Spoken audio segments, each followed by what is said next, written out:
Assalamu alaikum. Dear student of Standard 6, welcome to my class. Today our subject is Islam and Moral Education, and we discuss about chapter 4. Okay, open your religion book and go to page number 89.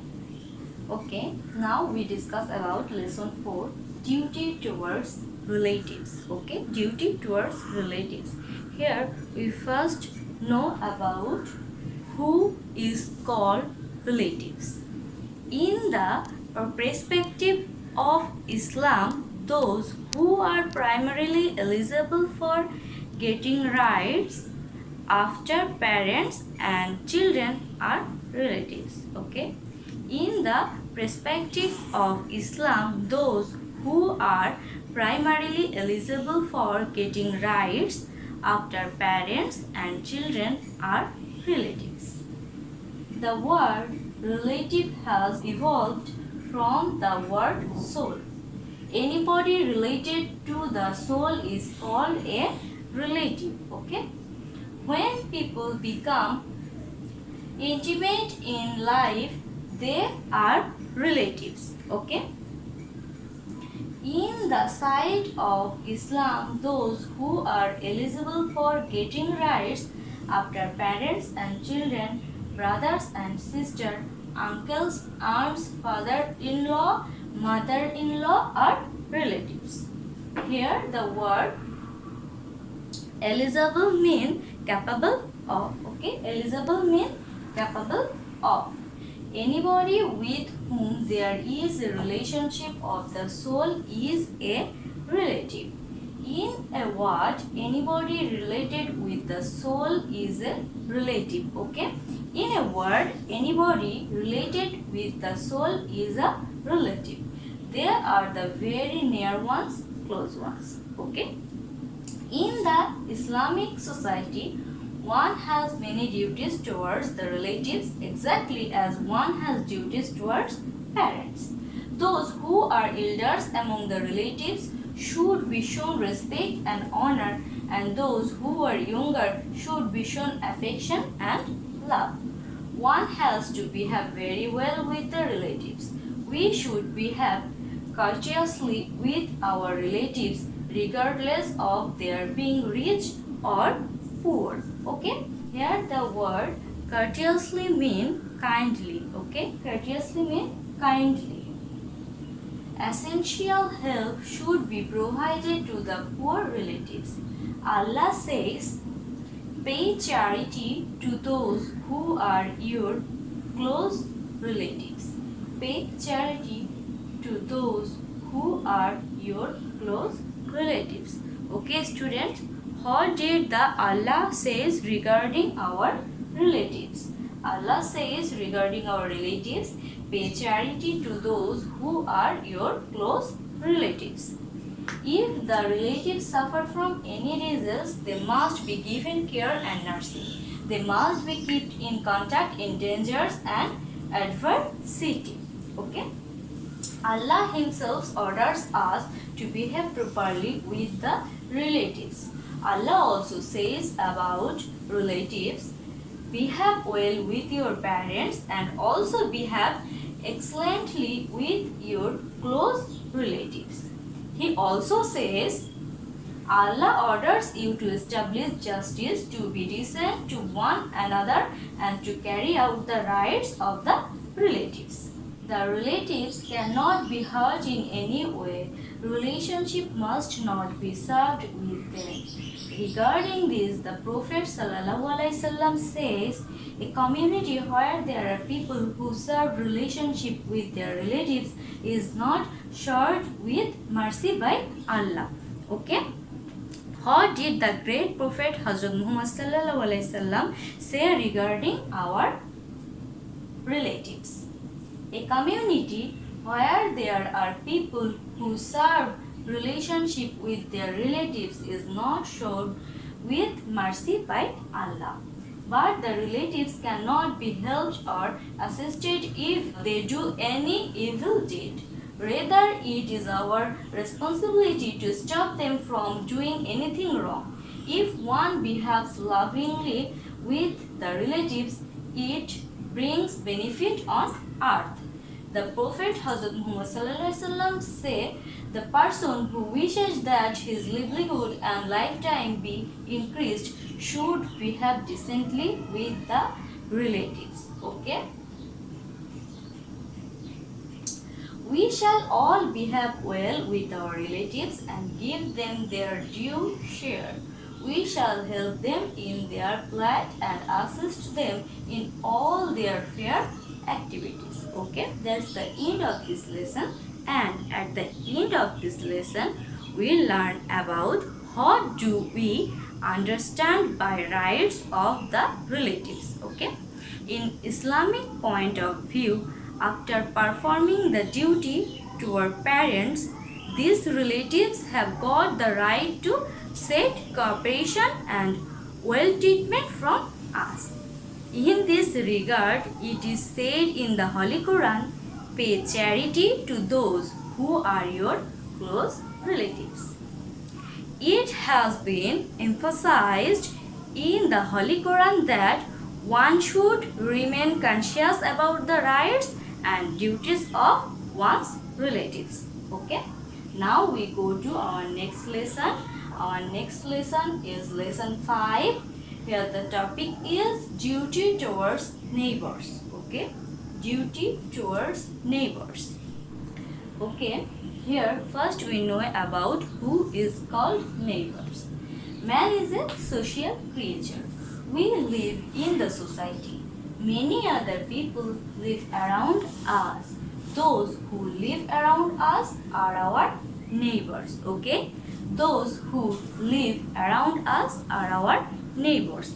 And now we learn about who are our neighbors.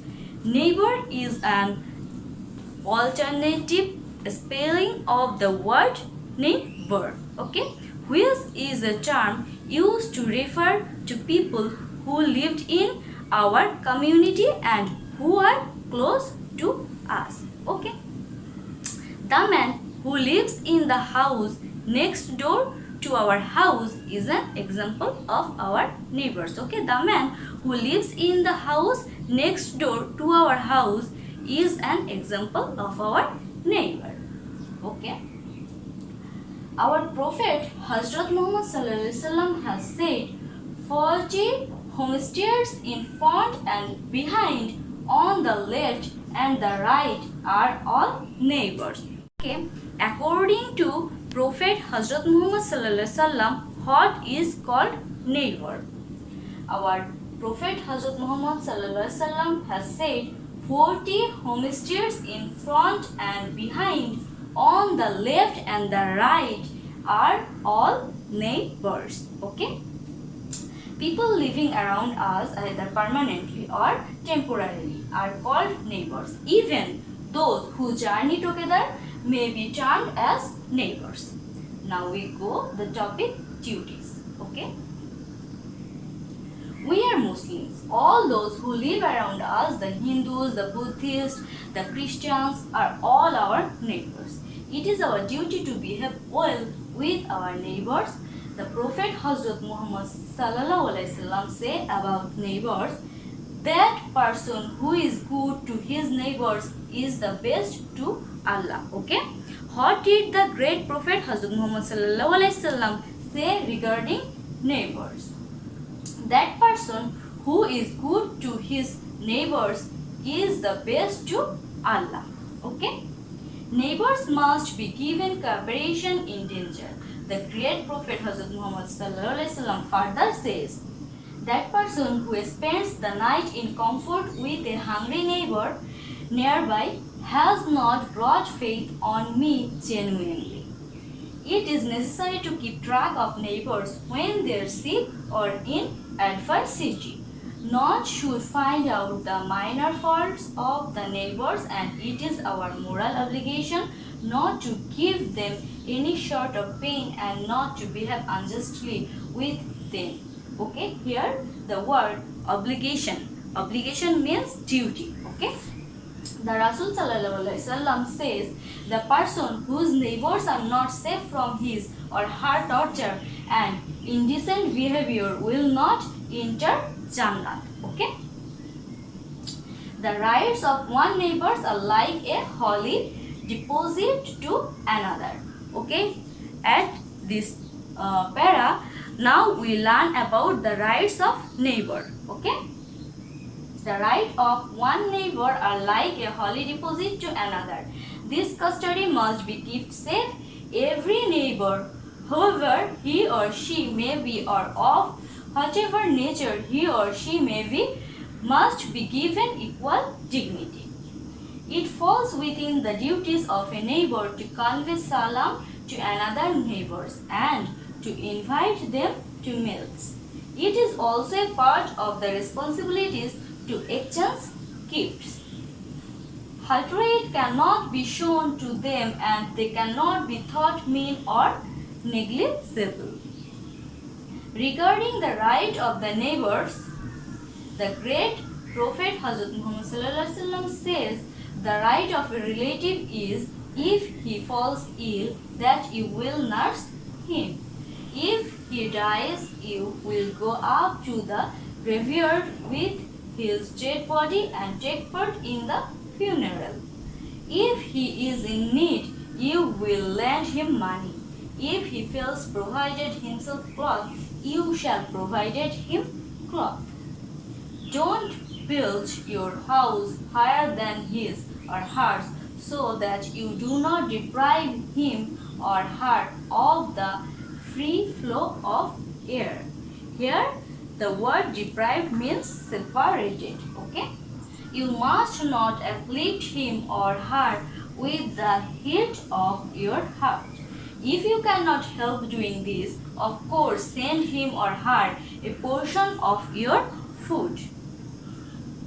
You must behave decently if the neighbor is needy, poor, or a laborer. You must show respect to their professions and stand by their side in sorrows and happiness. You must also address them with honor. Okay student, in this lesson we learn about we shall live with our neighbor in harmony. We shall stand beside them in well and woe. We shall not quarrel with them and etc. Okay, now we go to our next lesson. Our next lesson, lesson 6. Here the topic is respect to elders and affection to youngers. Okay, respect to elders and affection to youngers. Respect to elder means acting in a polite way to an elder is a demonstration of respect. If you are in the presence of an elder, be polite. Okay, this means if they are talking, listen. If they ask you a question, respond respectfully and with a calm tone.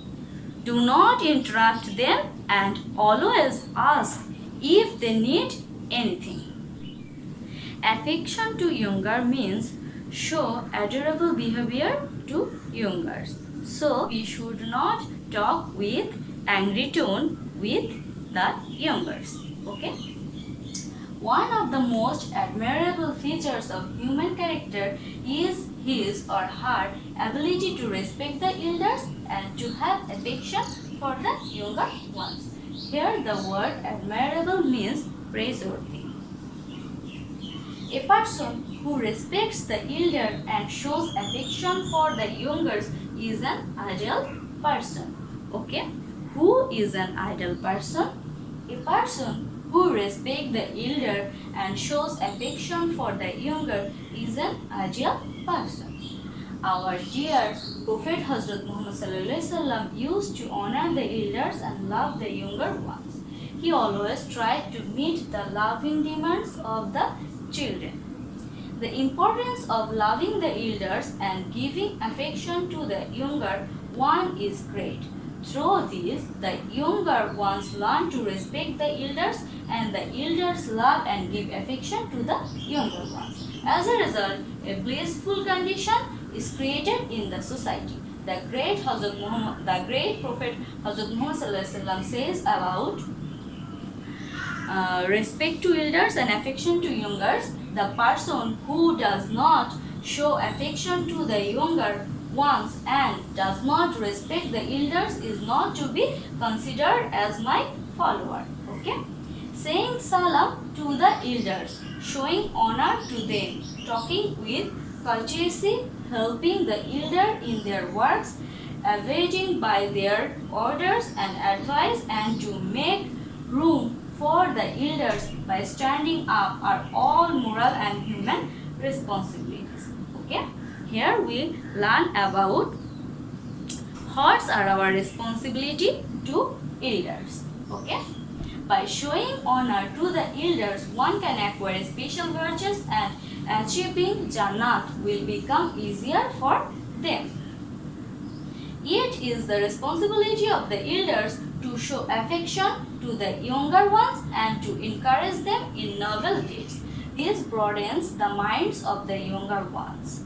The Prophet Hazrat Muhammad Sallallahu Alaihi Wasallam said, if any young man shows respect to any old man in consideration of his age, Allah will arrange somebody to show respect to him in his old age. Okay?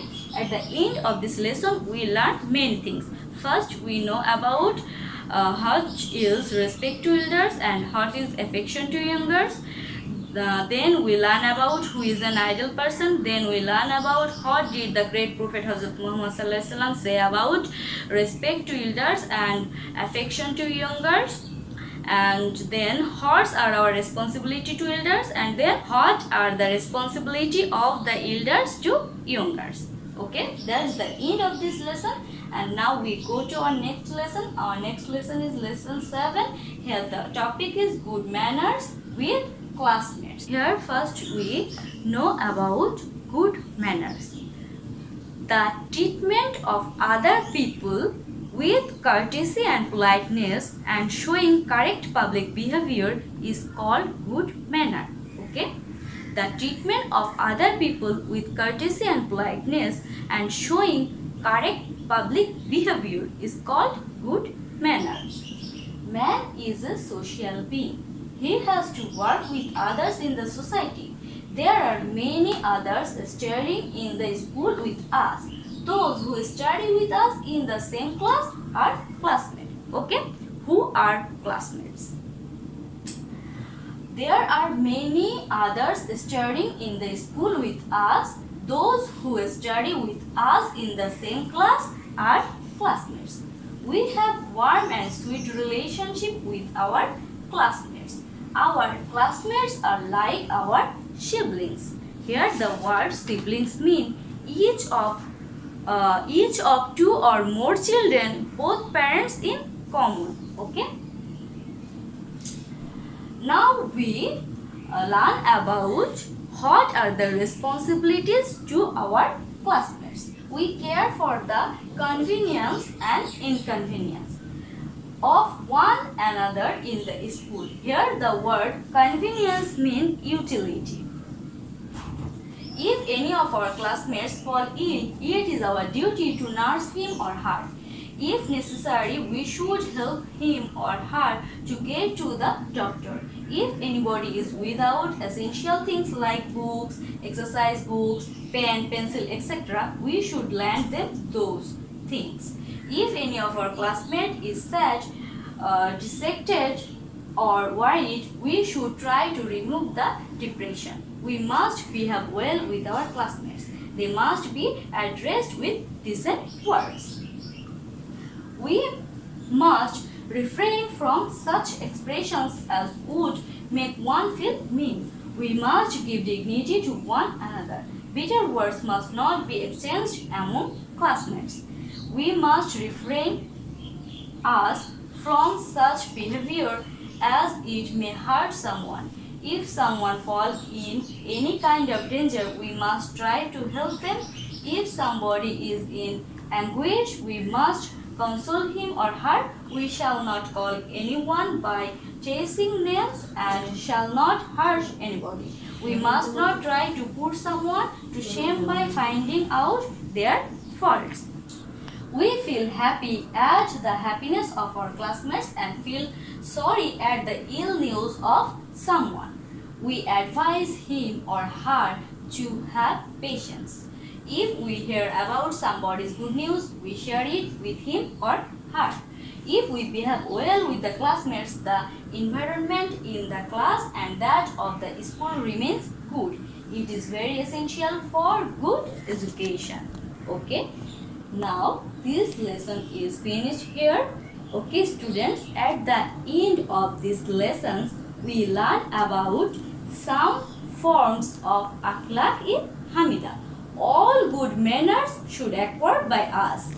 In this way we may go to Jannah. Okay, in this way we may go to Jannah. Okay, that's the end of this class. See you soon in our next class. Keep well, keep praying. Allah Hafiz.